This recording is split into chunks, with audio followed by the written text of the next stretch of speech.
If you were to launch a highly successful, intensely demanded shoe brand tomorrow, the absolute fastest way to go bankrupt is to let your customers buy standard sizes.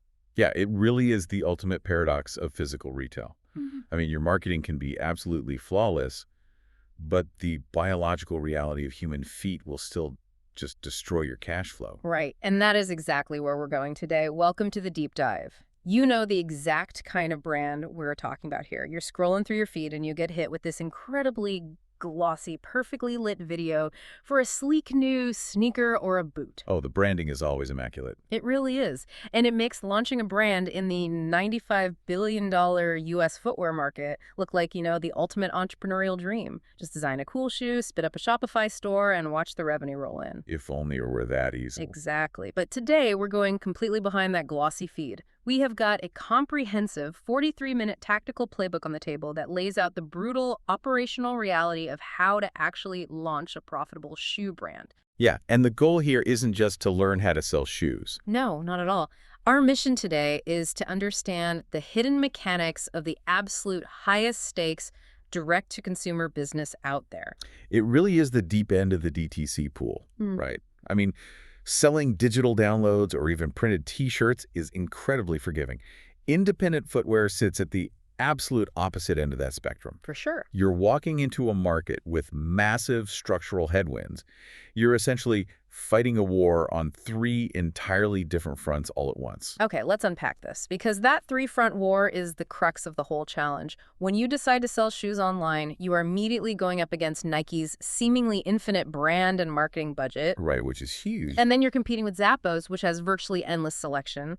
And on top of all that, you are fighting Amazon's world-class next-day logistics. My first thought is how does an independent founder even survive that crossfire? Well, what's fascinating here is that the only way you survive is by refusing to fight those giants on their own terms. If you try to match them, you just lose. You can't out-Amazon Amazon. Exactly.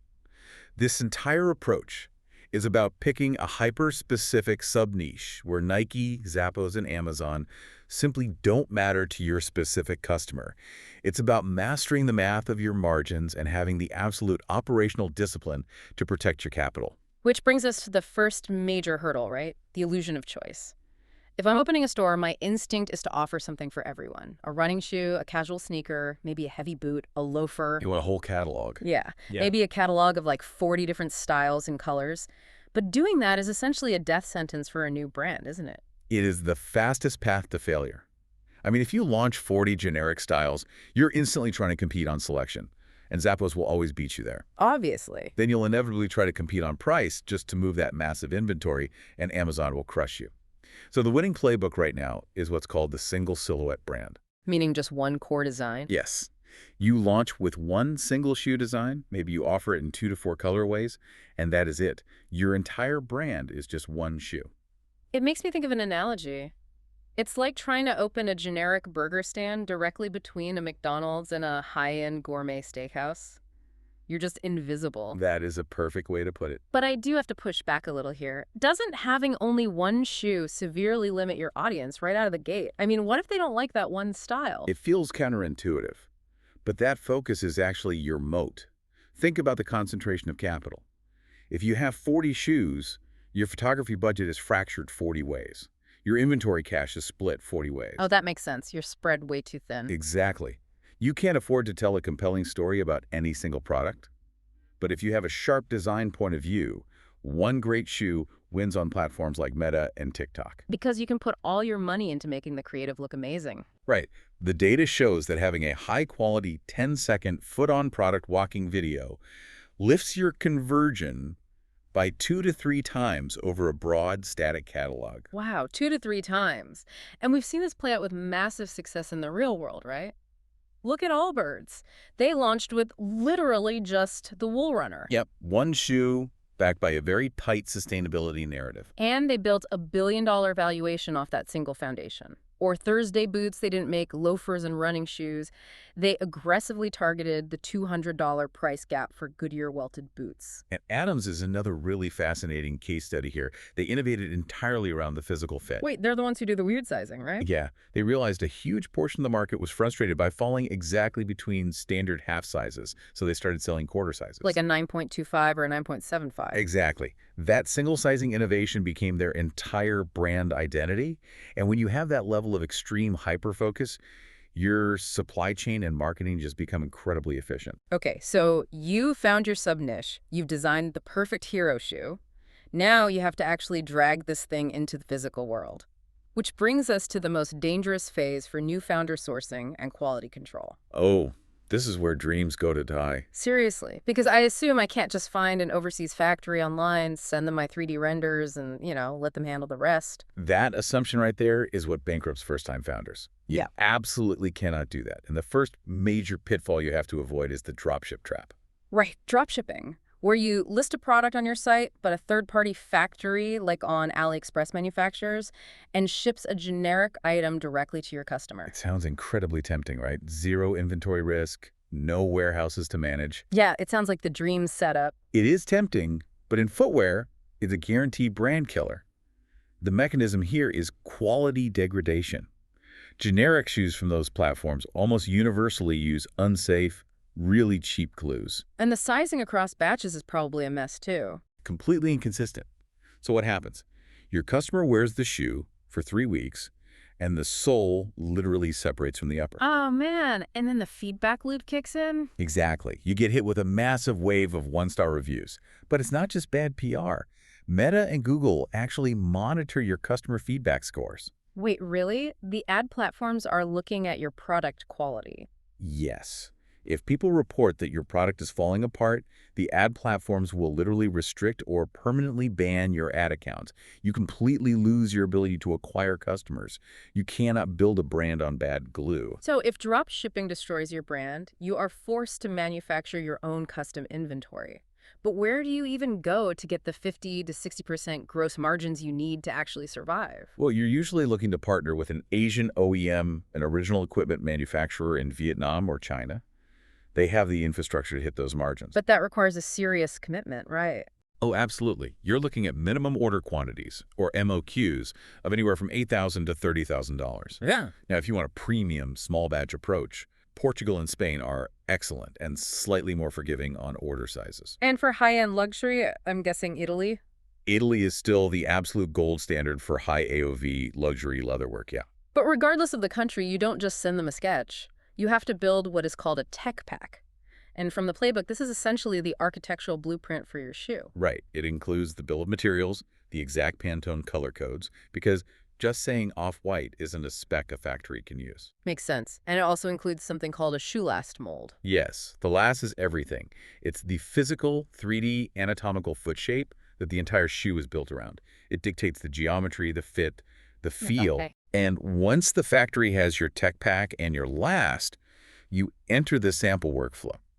This is a very rigid 3-round process. You've got the proto sample to test initial fit, the confirmation sample based on your revisions, and finally the pre-production or PP sample. And that PP sample is the golden rule, right? Exactly. That becomes the absolute standard that your eventual bulk run will be graded against. Okay, let me play devil's advocate here, acting as the voice of the listener's wallet.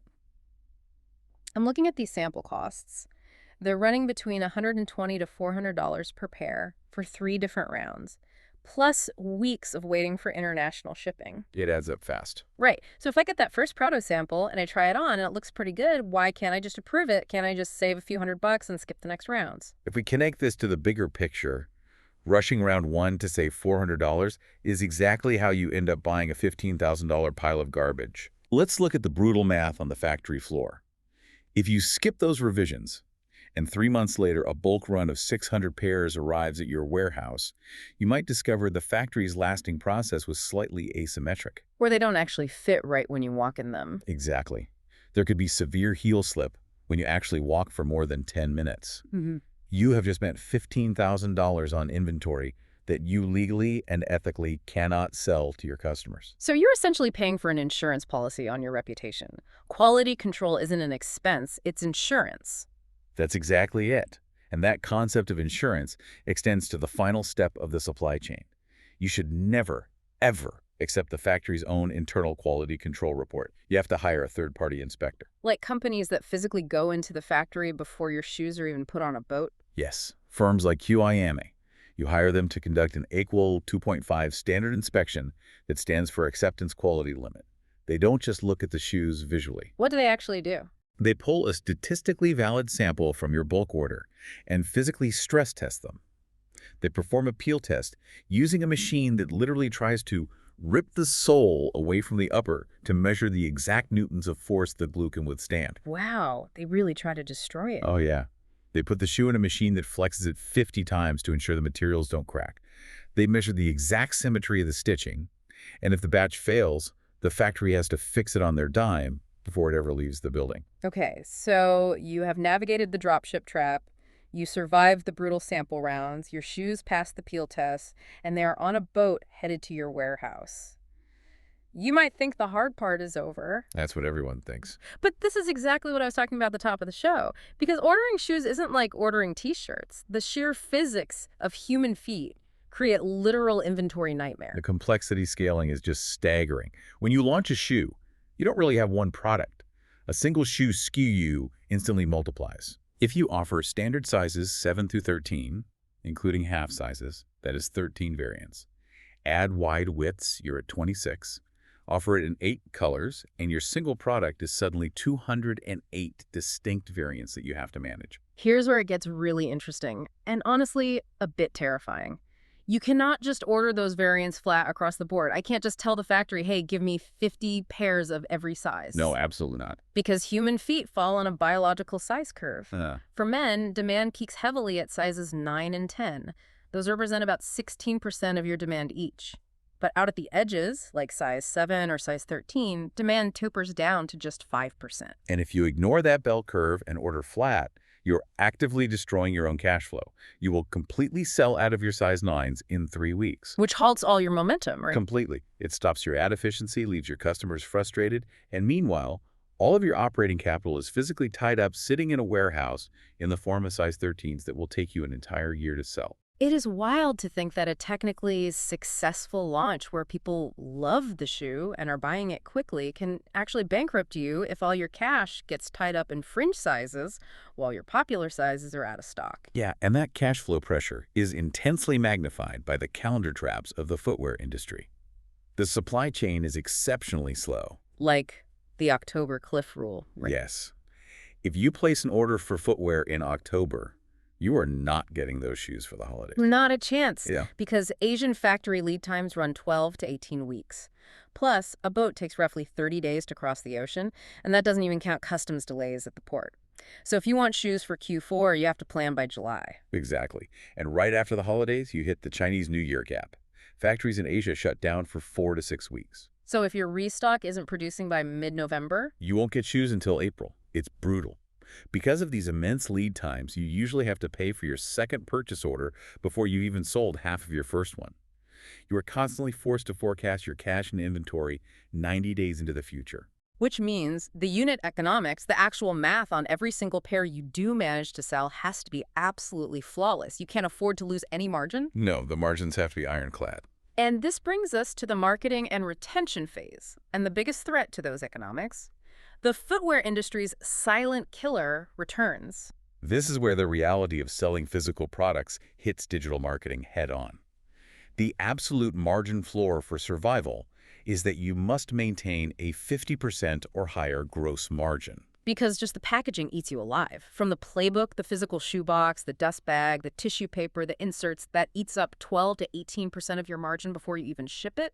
The box itself is like $2.50 to $4.50 per pair. Yeah, but you can't cut those corners.